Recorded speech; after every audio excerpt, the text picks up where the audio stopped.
Hello everyone, welcome to Ekamais Academy. Today is 25th February 2025 and ఈ రోజు మనం ఒక ఇంట్రెస్టింగ్ ఆర్టికల్ గురించి మాట్లాడుకోబోతున్నామండి. న్యూస్లో కంటిన్యూస్గా ఈ పర్టికులర్ ఆర్టికల్ మీకు న్యూస్లో కనిపిస్తూ ఉంటుంది. That is nothing but the subsidies bill. Clear. So what is the center subsidies bill?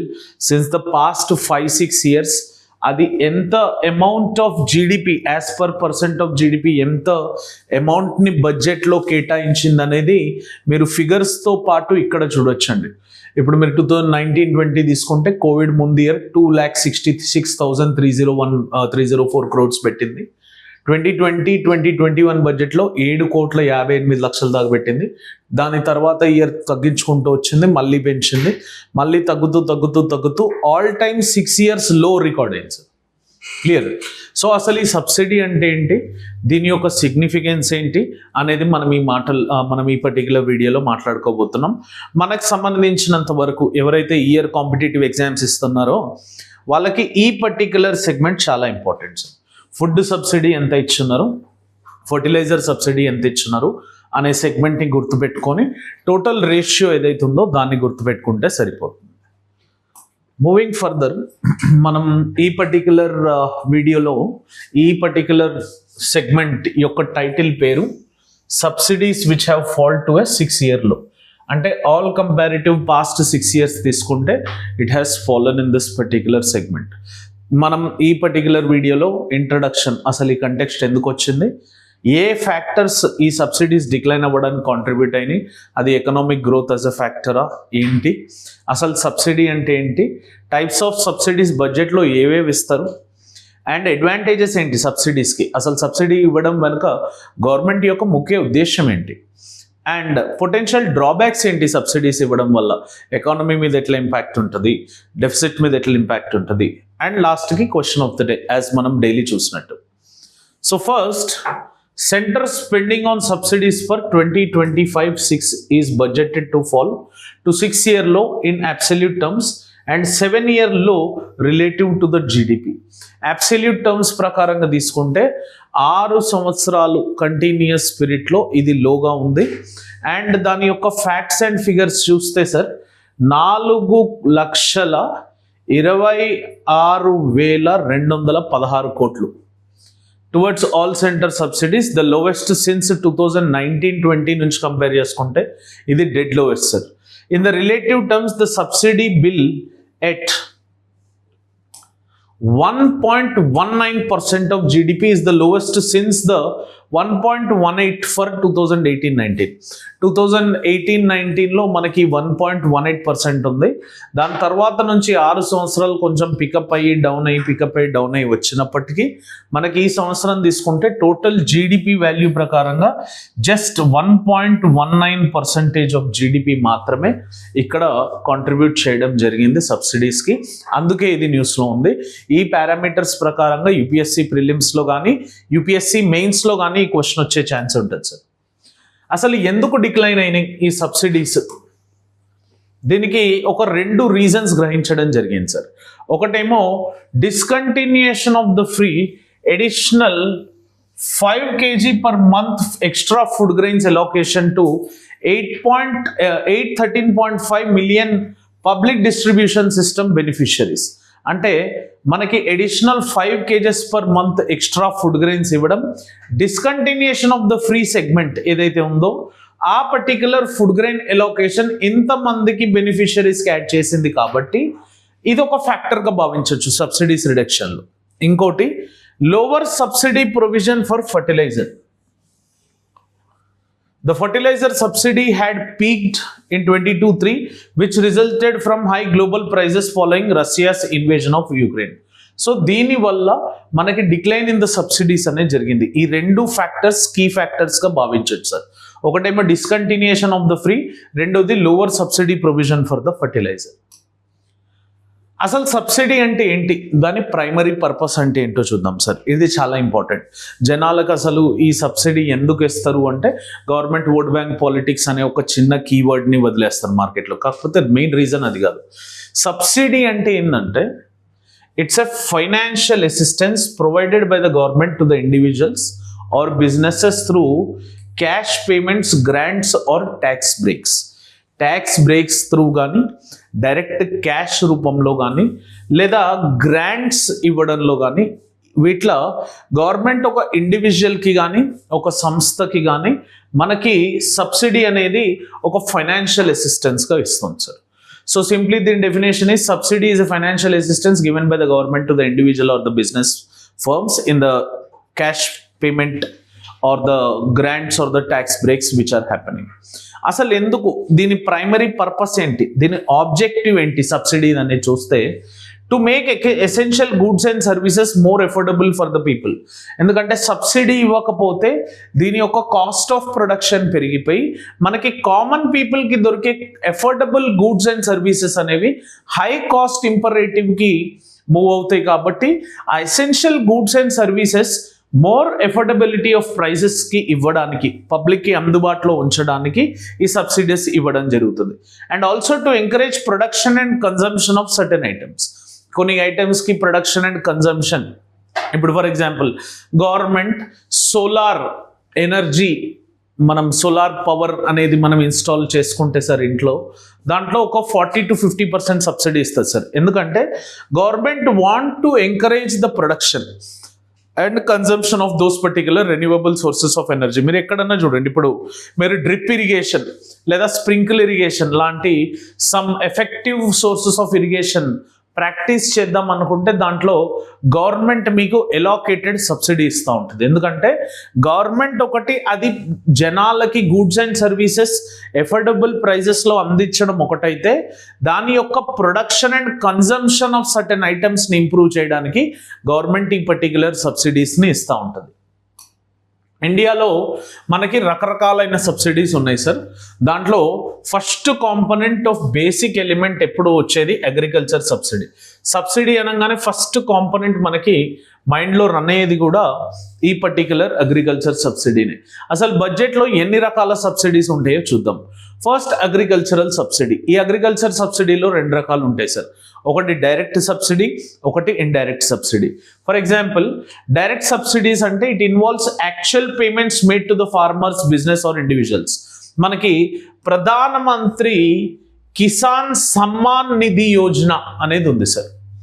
Clear, which provides ₹6,000 annually to land holding farmer families in three installment. PM Kisan scheme అంటాం sir దీన్ని. So PM Kisan Samman నిధి scheme అంటాం extension ప్రాసెస్లో. ఇది ₹6,000 ఒక particular ఫార్మర్కి per acre 3 ఇన్స్టాల్మెంట్స్లో release చేయడం జరుగుతుంది. ఇదేమో direct benefit transfer స్కీమ్లోకి వస్తుంది సార్, డిబిటీలోకి వస్తుంది. ఇండైరెక్ట్ సబ్సిడీస్ అంటే help the price of particular commodity or service making it more affordable for the farmers. For example ఫర్టిలైజర్స్కి సబ్సిడీస్ ఇస్తుంది సార్. క్లియర్, కొంచెం పర్సంటేజ్ ఆఫ్ డిస్కౌంట్ ఇచ్చి దాంట్లో కొంచెం భాగం గవర్నమెంట్ పే చేస్తూ ఉంటుంది. And interest rate subsidies, for example Kisan credits card scheme ఉందనుకోండి, దాంట్లో ఫార్మర్స్కి ఏవైతే ఇంట్రెస్ట్ ఫ్రీ లోన్స్ ఉంటాయి సార్, కొన్ని వేవింగ్ లోన్స్ ఉంటాయి, కొన్ని ఇంట్రెస్ట్ లెస్ లోన్స్ ఉంటాయి.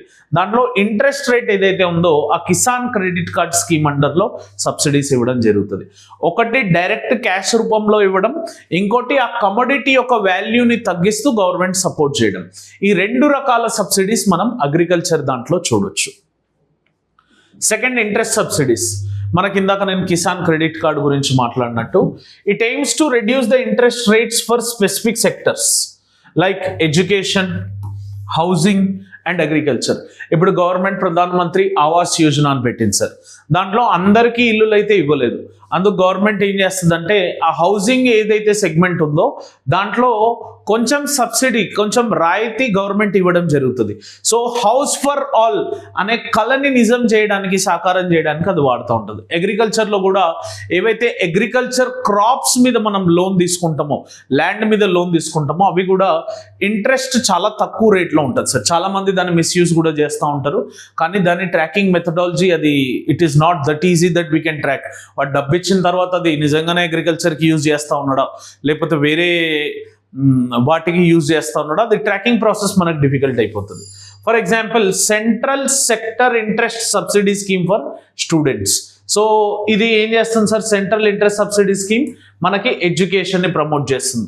కిసాన్ క్రెడిట్ కార్డ్ స్కీమ్ ఏం చేస్తుంది సార్, అగ్రికల్చర్ ప్రమోట్ చేస్తుంది. Less interest loans under this particular schemes housing ని ప్రమోట్ చేస్తుంది. అట్లా అగ్రికల్చర్ సబ్సిడీస్ తో పాటు వేరియస్ సెగ్మెంట్ లో ఇంట్రెస్ట్ సబ్సిడీస్ వస్తుంది సార్. ఇంకోటి వచ్చేసి food subsidy. Government provides food grains to targeted beneficiaries at subsidised rates through various central schemes like national food security act 2013 ఏదైతే ఉందో, మన government through public distribution system food supply, ఎందుకంటే food is an essential commodity, ఆ particular essential కమోడిటీని అందరికీ చేరే విధంగా public distribution system through under national food security act government ఈ food grains ని టార్గెటెడ్ బెనిఫిషరీస్కి ఇవ్వడం జరుగుతుంది సార్ రేషన్ షాప్ల నుంచి. దాన్ని ఫుడ్ సబ్సిడీ అంటాం. అగ్రికల్చర్ సబ్సిడీ అవ్వచ్చు, ఇంట్రెస్ట్ సబ్సిడీ అవ్వచ్చు, ఫుడ్ సబ్సిడీ అవ్వచ్చు, లేదా రైతులకు ఉపయోగపడే ఫర్టిలైజర్ సబ్సిడీ అవ్వచ్చు. ఇందాక నేను ఇండైరెక్ట్ సబ్సిడీస్ గురించి మాట్లాడుతూ ఉన్నా. ఆ పర్టికులర్ ఇండైరెక్ట్ సబ్సిడీస్లో మనకి ఫర్టిలైజర్ సబ్సిడీ కూడా ఒక సెగ్మెంట్. ఏం చేస్తారంటే ఫర్టిలైజర్ మ్యానుఫ్యాక్చరింగ్ కంపెనీకి అయిన cost of production and all పెట్టుకున్న ప్రాఫిట్ దానికి గవర్నమెంట్ తనయంతో భాగాన్ని 20%, 25%, 30%, అది ఒక్కొక్క స్టేట్లో ఒక్కొక్క విధంగా ఉంది సార్. ఆ పర్టికులర్ బేసిస్ మీద మనకు ఫర్టిలైజర్ సబ్సిడీ ఇవ్వడం జరుగుతుంది. సో జనరల్గా మనకు 2 types ఆఫ్ సబ్సిడీస్ ఉంటాయి సార్ ఫర్టిలైజర్ దాంట్లో. One is nutrient based subsidy. Under this ఒక fixed amount of subsidy decided on an annual or biannual basis is provided on subsidized phosphatic and potassic fertilizer depending on their nutrient content including diammonium phosphate. So ఒకటి nutrients కి ఇచ్చే subsidy ఒకటి sir. Second యూరియాకి ఇచ్చే subsidy. Urea is sold to the farmer at fixed maximum retail price with the government subsidizing manufacturers, importers by covering the gap between delivery cost and market price. So either మనకి ఈ fertiliser nutrient based fertiliser మీద subsidy ఇవ్వడం జరుగుతుంది annual basis మీద, ఒక fixed amount of subsidy అనేది ఇవ్వడం జరుగుతుంది సార్. నెక్స్ట్ ఇది కాకుండా ఆల్రెడీ దాని యొక్క మ్యానుఫ్యాక్చరింగ్ ప్రాసెస్లోనే మనకి గవర్నమెంట్ మ్యానుఫ్యాక్చరర్స్కి, ఇంపోర్టర్స్కి సబ్సిడైజ్ చేస్తూ ఆ ఫైనల్ ప్రైస్ ఆఫ్ ఎంఆర్పీనే తక్కువ ఉండే విధంగా చూసుకుంటుంది. సో దాంట్లో కొన్ని లూప్ హోల్స్ని మెన్షన్ చేస్తూ ఉంటారు సార్ అగ్రికల్చరల్ సైంటిస్ట్. కాకపోతే దాన్ని ట్రాకింగ్ ఆఫ్ ఎబిలిటీ అనేది మనం it's still questionable and debatable in India. It is a subjective matter. మరి అడ్వాంటేజెస్ ఏంటి సార్, అసలు ఈ సబ్సిడీస్ తీసుకోవడం వల్ల అడ్వాంటేజెస్ ఏంటి, డ్రాబ్యాక్స్ ఏంటి? ఒక దగ్గర అడ్వాంటేజెస్ ఉంటే ఆబ్వియస్లీ ఇంకో దగ్గర డిసడ్వాంటేజెస్ ఉంటాయి ఇంకో సైడ్ ఆఫ్ ద కాయిన్లో. దాంట్లో ఫస్ట్ అడ్వాంటేజ్ వచ్చేసి ఇన్సెంటివైజ్ ప్రొడక్షన్. మనకి increase supply of critical goods and services subsidies వల్లే వస్తుంది సార్. గవర్నమెంట్ డెఫిసిట్లో ఉన్నప్పటికీ ఈ సబ్సిడీస్ని ఆపదు. ఎందుకంటే మనకి ఈ సబ్సిడీ వల్ల ప్రొడక్షన్ ఏదైతే ఉందో, supply of critical goods and services such as food, water, education which improves the access for the broader population. So మనకి ఇవి క్రిటికల్ గూడ్స్ కాబట్టి వాటి యొక్క ప్రొడక్షన్ కాన్స్టెంట్గా రన్ అవుతూనే ఉండాలి. ఒకవేళ సబ్సిడీ ఇవ్వకపోతే chances are there people might have a decline in agriculture. So ఆ డిక్లైన్ ఇన్ అగ్రికల్చర్ జరిగినప్పుడు ఈ ఎసెన్షియల్ కమోడిటీస్ ఏవైతే ఉన్నాయో అవి టు ద రీచ్ రాకపోవచ్చు. అప్పుడు మనకి సెల్ఫ్ సఫిషియన్సీ, మనకి ఏదైతే గ్రీన్ రెవల్యూషన్ కన్నా ముందు ఫేజ్లో ఆఫ్టర్ ఇండిపెండెన్స్ వచ్చిందో ఆ సిచ్యువేషన్ని మనం మళ్ళీ చూసే ఆస్కారం ఉంది ఒకవేళ సబ్సిడీస్ని ఆపేస్తే. నెక్స్ట్ ఈ సబ్సిడీస్ ఇవ్వడం వల్ల మనకి ఇన్ఫ్లేషన్ అనేది కంట్రోల్ అవుతుంది. Reduce cost of goods such as fuel particularly during rising global prices. ఈ సబ్సిడీస్ ఇవ్వడం వల్ల మనకి గూడ్స్ యొక్క కాస్ట్, ఫైనల్ ప్రోడక్ట్ యొక్క కాస్ట్ కంట్రోల్లో ఉంటుంది sir. Through this particular subsidies government tends to control this particular cost of the good in an essential rate.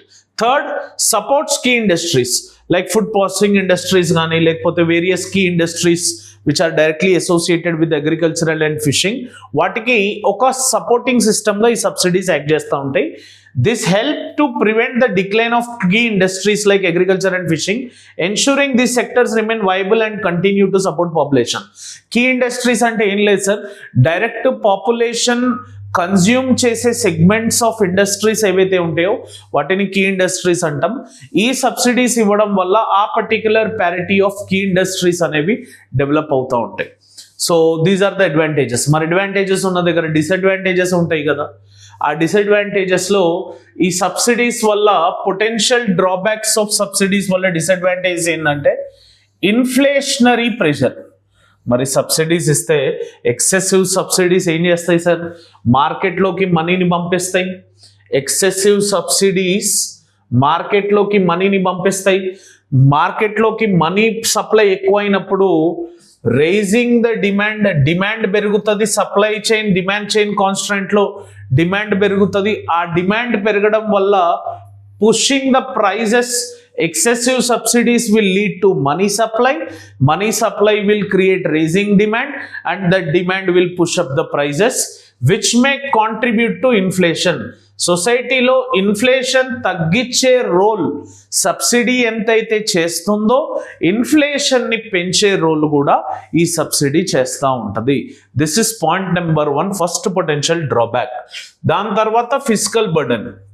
As it is మనకి budgetary constraint ఏదైతే ఉంటుందో ఎప్పటికీ డెఫిసిట్లోనే ఉంటుంది సార్. ఆ ఫిజికల్ డెఫిసిట్ ఏదైతే ఉందో ఆ డెఫిసిట్ ఈ సబ్సిడీస్ కాంట్రిబ్యూషన్ చేయడం వల్ల కూడా మేజర్గా ఫిజికల్ డెఫిసిట్ వచ్చే ఛాన్స్ ఉంది. ఈ subsidies require significant government spending, increasing physical deficit. Government యొక్క రెవెన్యూ అండ్ ఎక్స్పెండిచర్ యొక్క బ్యాలెన్స్ ఏదైతే ఉందో ఆ బ్యాలెన్స్ని సబ్సిడీస్ డిస్టర్బ్ చేసి ఫిజికల్ డెఫిసిట్కి కాంట్రిబ్యూట్ చేసే దాంట్లో ఇది కీ రోల్ని ప్లే చేస్తుంది.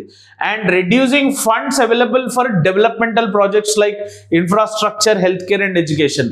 మరి అన్ని సబ్సిడీస్లో వాడితే మనకి రోడ్లు కట్టాలి, బ్రిడ్జ్లు కట్టాలి, ఎయిర్పోర్ట్లు కట్టాలి, greenfield investment, port area development, Sagarmala, Bharatmala, bullet train, golden quadrilateral, north south corridor, east west corridor develop చేయాలి, అన్ని ఎక్స్ప్రెస్ వేలు కన్వర్ట్ చేయాలి, ఇక్కడ ఎయిర్పోర్ట్లు కట్టాలి, అక్కడ ఎయిర్పోర్ట్ కట్టాలి, అక్కడ టనల్ కట్టాలి, స్ట్రాటజిక్ రోడ్స్ని డెవలప్ చేయాలి. ఇవన్నీ చేయాలంటే మరి ఫిజికల్ డెఫిసిట్ ఉంటే డబ్బు ఏడు నుంచి వచ్చింది. అది కాకుండా హెల్త్ కేర్ మీద గవర్నమెంట్ స్పెండింగ్ తగ్గుతూ ఉంది, దానికి సబ్సిడీస్ కాంట్రిబ్యూట్ చేస్తూ ఉన్నాయి. ఎడ్యుకేషన్ పరంగా education has to be free in India. కాకపోతే మన దౌర్భాగ్యం అదే మోస్ట్ ప్రాఫిట్ ఓరియంటెడ్ ఇండస్ట్రీగా మారింది. సో అట్లా ఈ పర్టిక్యులర్ ఫిజికల్ డెఫిసిట్ ఏదైతే ఉందో దాన్ని క్రియేట్ చేయడంలో ఈ పర్టిక్యులర్ సబ్సిడీ కాంట్రిబ్యూట్ చేస్తుంది. Next market distortions, third drawback. Subsidies artificially lower prices. మనకి సబ్సిడీస్ వేయడం వల్ల ఆర్టిఫిషియల్గా ఒక కలర్ లాగా కనిపిస్తుంది ప్రైజులు తక్కువ అవుతున్నట్టు, కానీ న్యాచురల్ సప్లై డిమాండ్ బ్యాలెన్స్ ఏదైతే ఉందో దాని త్రూ గ్రో అయ్యే ఇన్ఫ్లేషన్ మనకు కనిపించదు. Simply subsidy would be acting as a cover up for the volatility or disruption which is happening in the supply demand balance. మనకు అది కనిపించదు సార్. కనిపించకపోయేసరికి discourages private investment and leading to inefficiencies in resource allocation. So మనకి మార్కెట్లో అసలు జరిగేది, అసలు price of inflation, అసలు inflation percentage, supply demand side constraints ఏవైతే ఉన్నాయి దాన్ని ఎట్లా కంట్రోల్ చేయాలి, దాన్ని మానిటరీ పాలసీ త్రూ ఎట్లా కంట్రోల్ చేయాలి, ఫిజికల్ పాలసీ త్రూ ఎట్లా కంట్రోల్ చేయాలన్నది ఎగ్జాక్ట్ అప్రోచ్కి రీచ్ అవ్వలేకపోతాం. సో ఈ మూడు కూడా ఇవి పొటెన్షియల్ డ్రాబ్యాక్స్గా భావించవచ్చు. Clear? Coming to the question of the day. ఇప్పుడే మనం మాట్లాడుకున్నట్టు what are the direct and indirect subsidies provided to the farm sector in India. నేను చెప్పిన ఆన్సర్ యాజ్ ఇట్ ఈస్గా మీరు రాసేయండి. ఇక్కడ ఒక 100 వర్డ్స్ మీకు అవుట్లైన్గా డైరెక్ట్ వచ్చేస్తాయి. And discuss the issues raised by the WTO in relation to the agriculture subsidies. Agreement on agriculture ఉంటుంది sir, దాన్ని ఇండియా వైలేట్ చేస్తూ ఉంటుంది WTO నార్మ్స్ ప్రకారంగా. It is India and China violate చేస్తూ ఉంటుంది. మరి ఇది వైలేట్ చేయడంలో ఏం ఇష్యూస్ ఉన్నాయి, the issues raised by WTO ఏంటి in relation with agriculture subsidies, ఇండియాకి ఏమి చేయమని చెప్పింది, ఇండియా ఏం చేస్తూ ఉంది, ఇంకొక కేస్ స్టడీ ఆఫ్ చైనా ఏం చేస్తూ ఉంది, ఇండియా ఇట్లా చేయడం కరెక్టా తప్ప, ఇది కాకపోతే మనకు వేరే ఆప్షన్స్ ఏవి ఉన్నాయి అన్న సెగ్మెంట్లో మీరు ఆన్సర్ని అప్రోచ్ చేయాల్సి ఉంటుంది. Hopefully everyone has enjoyed this particular video. Please click on the like button and also share this video as much as you can. ఒకవేళ మీరు ఏకమైఎస్ అకాడమీ ఛానల్కి సబ్స్క్రైబ్ చేసుకోకపోయి ఉంటే subscribe to ఏకమైఎస్ academy channel and click on the bell icon for the continuous notifications which you get. మీకు మా తరపున ఏ help కావాలన్నా మీరు కమెంట్ సెక్షన్లో మీ యొక్క ప్రాబ్లమ్ని డ్రాప్ చేయొచ్చు. We would be coming up with the solution for it. And thank you for watching this video. Have an awesome day. Jai Hind.